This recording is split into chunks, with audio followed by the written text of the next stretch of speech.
महाराष्ट्र सरकारनं गेली 2 वर्ष कंत्राटदारांची बिलं दिली नाहीत. यासाठी महाराष्ट्र राज्य कंत्राटदारांनी ठाण्यातील सार्वजनिक बांधकाम विभाग कार्यालयासमोर काम बंद आंदोलन छेडलं.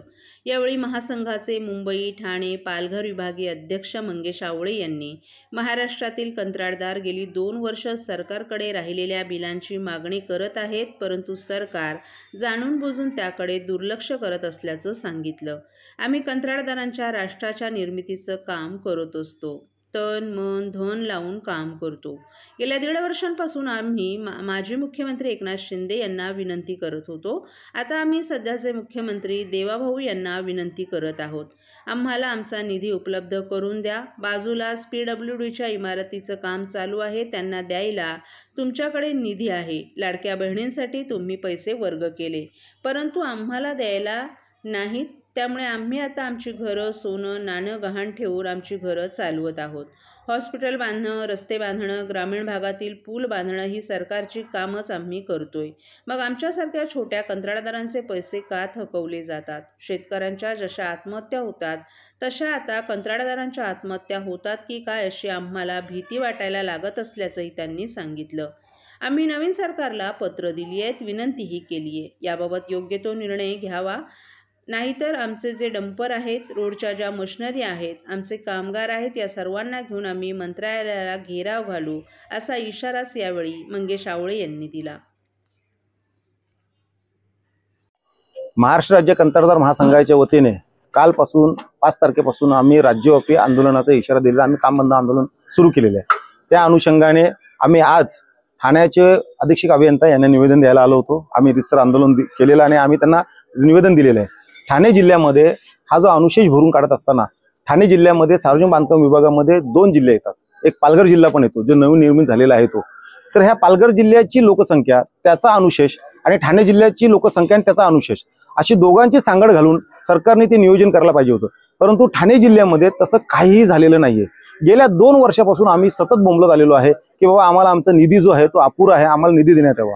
इमारत दुरुस्तीसाठी ठाणे जिल्ह्याला 238 कोटीच्या निधीची गरज असताना 2022 ते 2024 ह्या 2 अर्थसंकल्पीय कालावधीमध्ये शासनाने आम्हाला फक्त 22 कोटी रुपये उपलब्ध करून दिले. आमची रस्त्याची कामं असू देत, 3054चा आमचा हेड असू देत, आमचा 0304 असू देत, आमचा रस्ते बांधणीचा असू देत, आमचा पूल बांधणीचा असू देत, आमचा साकाव बांधणीचा असू देत, ह्याच्यासाठी अंदाजे 600 कोटीचा निधी आमचा बाकी आहे. आदिवासी विभाग मोडला जातो. ठाणे जिल्हा हा आदिवासींचा विकास जिल्हा म्हटला जातो. या आदिवासी विकासाच्या जिल्ह्यामध्ये आमचे जवळजवळ 308 कोटीचा आमचा निधी बाकी आहे आणि शासनाने आम्हाला दिले फक्त 18 कोटी रुपये 2 वर्षामध्ये. जलजीवन मिशन असू देत, आमचं प्रधानमंत्री ग्रामसडक योजना असू देत, आमचे सिंचन बनवायचं, आमचं पर्यटन असू देत, असा कुठला हेड आहे की ज्या हेडमध्ये शासनाच्या ह्याच्यामध्ये थकबाकी नाहीये. तर माझी शासनाला ही मागणी आहे की तुम्ही त्वरित आमचा हा जो निधी आहे तो आम्हाला वर्ग करून द्या. त्यासाठी आज आम्ही हे निवेदन वरती दिलेलं आहे. त्या निवेदनामध्ये आम्ही अधिकाऱ्यांना सांगितलेलं आहे. अधिकाऱ्यांनी आम्हाला सांगितलं की आम्ही ही सगळी तुमची मागणी जी आहे ती आम्ही शासनाला कळवू आणि ठाणे जिल्ह्यासाठी जास्तीत जास्त निधी कसा आणता येईल त्यासाठी आम्ही प्रयत्न करू. तुम्ही सरकारला घेराव घालणार आहात? 100% आम्ही येत्या 2 दिवसानंतर आमची राज्यव्यापी आमची बैठक होणार आहे.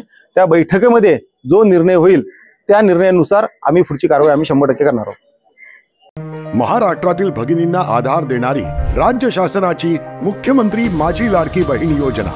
या योजनेअंतर्गत अल्प उत्पन्न गटातील 21 ते 65 वयोगटाच्या भगिनींना मिळणार दरमहा 1500 रुपयाची मदत. अर्ज करण्यासाठी 31 ऑगस्ट 2024 पर्यंत मुदतवाढ. कुटुंबाचं वार्षिक उत्पन्न 2.5 लाख रुपयांपेक्षा कमी असलेल्या महिला पात्र. कुटुंबाकडे पिवळं किंवा केशरी रेशन कार्ड असल्यास उत्पन्नाचा दाखला आवश्यक नाही. पांढरं रेशन कार्ड असेल किंवा रेशन कार्ड नसेल तर कुटुंबाचं वार्षिक उत्पन्न 2.5 लाखांपेक्षा कमी असल्याचा दाखला आवश्यक. योजनेसाठीचा ऑनलाईन अर्ज नारी शक्ती दूत ॲप वरून किंवा पोर्टलवर भरता येईल. ज्या भगिनींना ऑनलाईन अर्ज भरता येत नसेल त्यांच्यासाठी अंगणवाडी, ग्रामपंचायत, वॉर्ड ऑफिस, सेतू सुविधा केंद्रामध्ये किंवा आशाताई बचत गटाच्या CRP यांची मदत उपलब्ध. आता आपल्याला अभिमानानं म्हणता येईल, सुखी आणि सुरक्षित आहे माझी लाडकी बहीण.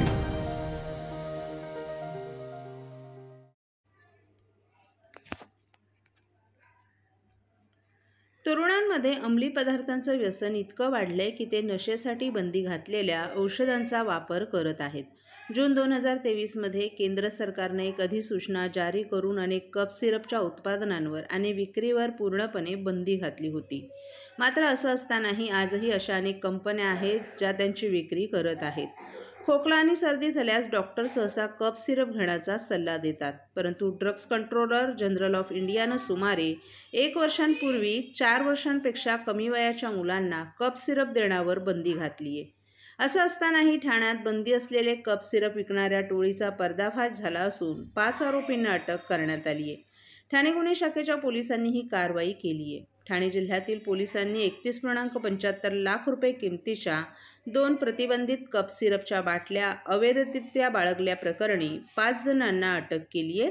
याविषयी एका अधिकाऱ्यानं ही माहिती दिली. परवानगीशिवायची सिरपची विक्री करण्यास मनाई असल्याचं आरोपींना माहीत होतं, मात्र तरीही ते अंमली पदार्थाने भरलेले सिरप आपल्याकडे ठेवत होते, असंही या पोलीस अधिकाऱ्यानं सांगितलं. नारपोली पोलीस ठाण्याच्या अधिकाऱ्यानं सांगितलं की गुप्त माहितीच्या आधारे 31 जानेवारी रोजी भिवंडी शहरातून 5 जणांना अटक करण्यात आली होती. गुन्हे शाखेच्या अधिकाऱ्यांनी 17,640 बाटल्या जप्त केल्यात, ज्यामध्ये कोडीन, फॉस्फेट, अफू आणि इतर रसायनं आहेत. हे 147 बॉक्समध्ये ठेवण्यात आले असून ते अवैध विक्रीसाठी असल्याचंही त्यांनी सांगितलं. गुन्हे शाखेच्या मालमत्ता कक्षाचे पोलीस अधिकारी वरिष्ठ पोलीस निरीक्षक गोरखनाथ घारगे, API महाजन आणि त्यांची टीम यांनी ACP श्री डोंगरे यांच्या मार्गदर्शनामध्ये 31 जानेवारी रोजी भिवंडीच्या हद्दीमध्ये, नारपोली पोलीस स्टेशनच्या हद्दीमध्ये एक संशयित स्विफ्ट डिझायर कार पकडली. त्या कारमध्ये 4 इसम आणि 4 बॉक्स होते. त्या बॉक्समध्ये बेकायदा विक्रीसाठी किंवा जे नियमबाह्य विक्रीसाठी औषधाच्या बॉटल्स होत्या, कप सिरपच्या बॉटल होत्या. ते ऑनरेक्स कंपनीचं कप सिरप आहे, ज्याच्यामध्ये कोडीन फॉस्फेट नावाचं केमिकल असतं, जे नशेसाठी त्याचा वापर केला जातो किंवा अंमली पदार्थ किंवा अंमली पेय म्हणून त्याचा वापर केला जातो. ते ताब्यात घेतलं. त्यानंतर त्या अनुषंगानं NDPS कायद्यानं गुन्हा दाखल केला. त्या गुन्ह्याच्या तपासामध्ये चेंबूर येथून आमच्या टीमने इक्बाल शेख यास अटक करून आणखी त्याच्या ताब्यात असलेला, त्याच्या गोडाऊनमध्ये असलेला मुद्देमाल त्यामध्ये जप्त केला. एकूण मुद्देमाल 147 बॉक्स, ज्याच्यामध्ये 17,640 ऑनरेक्स कप सिरपच्या बॉटल, ज्याची किंमत सुमारे 31,75,000 इतकी आहे. त्या अनुषंगानं मालमत्ता कक्षेचे अधिकारी अधिक तपास करत आहेत. या गुन्ह्यामध्ये सदरचं ऑनरेक्स कप सिरप हे हिमाचल प्रदेश येथील एका कंपनीमध्ये बनलेलं आहे. तेथून त्याचा जो डिस्ट्रीब्युशन आहे किंवा जे त्याचं वितरण आहे, ते वितरण बेकायदेशीरपणे कुणी केलं, ते बनारस मार्गे किंवा उत्तर प्रदेशच्या राज्यामधून आपल्याकडे भिवंडीपर्यंत आलं, त्याचं वितरण कुणी केलं, त्या वितरणामध्ये कोण समावेश आहे, आणखी किती आरोपींचा समावेश आहे, या अनुषंगानं आम्ही अधिक तपास करत आहे.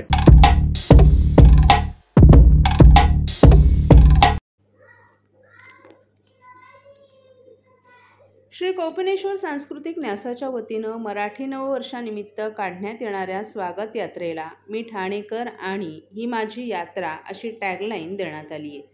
या टॅगलाईनमुळे यंदाच्या यात्रेत ठाणेकरांचा सहभाग वाढावा अशी भावना आयोजकांची आहे.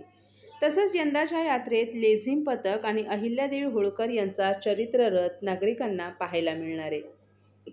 मराठी नववर्ष म्हणजेच गुढीपाडव्याच्या दिवशी ठाणे शहरात श्री कोपिनेश्वर सांस्कृतिक न्यासाच्या वतीनं भव्य स्वरूपात स्वागत यात्रा काढली जाते. दरवर्षी ही यात्रा वेगवेगळ्या विषयांवर आधारित काढली जाते. यंदा या यात्रेचं रौप्य महोत्सवी वर्ष असून आयोजकांनी 4 महिन्यांआधीपासूनच तयारीला सुरुवात केली आहे. या रौप्य महोत्सवी वर्षात यात्रेत जास्तीत जास्त नागरिकांचा सहभाग वाढावा यासाठी यंदाच्या स्वागत यात्रेला मी ठाणेकर आणि ही माझी यात्रा अशी टॅगलाईन देण्यात आली आहे. या टॅगलाईन संदर्भातील घोषणा न्यासानं सोमवारच्या बैठकीत केली आहे. या बैठकीला शहरातील विविध संस्थांचे प्रतिनिधीही उपस्थित होते. यंदाच्या वर्षी नेहमीच्या संस्थांसह 3 ते 4 नव्या संस्था स्वागत यात्रेशी जोडल्या झाल्याची माहिती यावेळी आयोजकांनी दिली. तसंच या बैठकीत सहभागी झालेल्या काही संस्थांनी ते कोणत्या विषयावर चित्ररथ साकारणार आहेत याविषयी सांगितलं.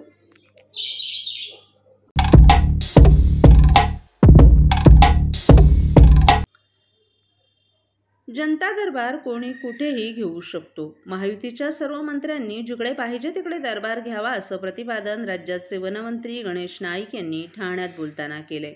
जनता दरबार म्हणजेच लोकांच्या अडीअडचणी समजून घेणं आणि त्या दूर करणं.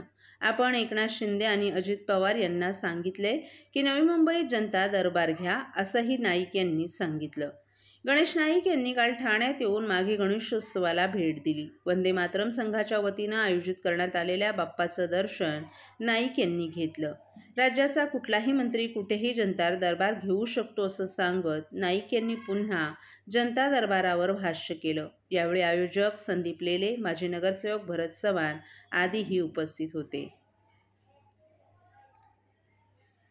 बाब अशी आहे की आता काल माझी ऑफिशियली ठाणे जिल्ह्याचा संपर्क मंत्री म्हणून नेमणूक झालेली आहे. ओके, पालघरचा पालकमंत्री आहे. प्रश्न असा आहे की जनता दरबार कोणी कुठे घेऊ शकतो आणि माझं म्हणणं आहे की महायुतीच्या सर्व मंत्र्यांनी जिथं पाहिजे तिथे जाऊन दरबार घ्यावा. दरबार म्हणजे काय, लोकांच्या अडीअडचणी समजून घेणं आणि दूर करणं. त्याच्यात काय वावड काही नाही, चांगलंच आहे. मी तर सगळ्यांना सांगितले, म्हणजे माननीय एकनाथजी शिंदे साहेबांच्या लोकांना सांगितले, मंत्र्यांना, मी नवी मुंबईत या पालघरमध्ये प्रत्येक तालुक्यात जा. अजितदादाच्या लोकांना पण सांगितले. शेवटी काय महायुतीचा विचार आहे ना, महाराष्ट्र थांबणार नाही. आता गतिमान, शक्तिमान, प्रकाशमान तो सर आता देवेंद्रजी फडणवीस, एकनाथजी शिंदे, अजितदादा पवार आणि शेवटी त्या पाठीमागे आम्ही आहोतच. पण वाहतूक कोंडीची समस्या ठाण्यामध्ये प्रचंड मोठ्या प्रमाणात आहे. जनता दरबाराच्या माध्यमातून ह्याच्या काही प्रश्नांची उकल होऊ शकते का? आज आपल्या माहिती सांगतो, मी सकाळी 10 वाजता पालघर रेस्टॉरंटला जाऊन भाईंदर पासून गुजरातच्या बॉर्डरपर्यंत जे ट्रॅफिक जाम होते त्याच्याकरता सर्व वरिष्ठ अधिकाऱ्यांना बोलवलं होतं आणि त्या लोकांनी सांगितलं एप्रिल एंडपर्यंत किंवा मिडल मे पर्यंत तो रस्ता परिपूर्ण होईल. मी तिथल्या SP-ला पण सांगितलं की दररोज जर कोंडी होणार असेल तर लोकांनी प्रवास कसा करायचा. त्यातल्याबरोबर म्हणजे मनोर वाड्याचा तुमचा रस्ता त्याविषयी सुद्धा संबंधित अधिकाऱ्यांनी बोललो होतं. मला कोणी सांगितलं नव्हतं, पण मला त्या गोष्टी जाणीव होती म्हणून मी ॲडव्हान्स त्यांना बोलवलं होतं. त्या ठाण्यामध्ये शेवटी ठाणं आपल्या सगळ्यांचं आहे. ठाण्याची सुद्धा अडीअडचणी दूर करण्याकरता गरज पडली तर संबंधित अधिकाऱ्यांना बोलवू आपण. नमस्ते. How are you?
ठाण्यातील किसननगर परिसरातील खारुनिसा इमारत परिसरातून धक्कादायक प्रकार समोर आलाय. एका नवजात बालकाचा मृतदेह इमारतीतून फेकून देण्यात आलाय. यामध्ये या नवजात बालकाचा मृत्यू झाला असून श्रीनगर पोलीस स्टेशनचे अधिकारी या प्रकरणी अधिक तपास करत आहेत.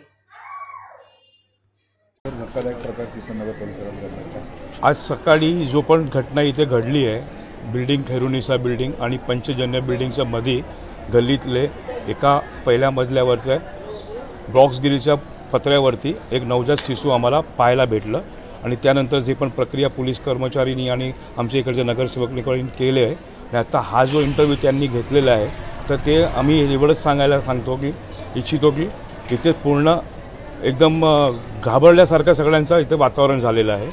तर आणि दुसरं काय की हा कशी घटना घडली ते कोणाला पण अजूनपर्यंत डोक्यामध्ये बसतच नाही आहे. तर परत एकदम चांगली चौकशी करावी हे आमच्याकडनं सगळ्यांचं मत आहे.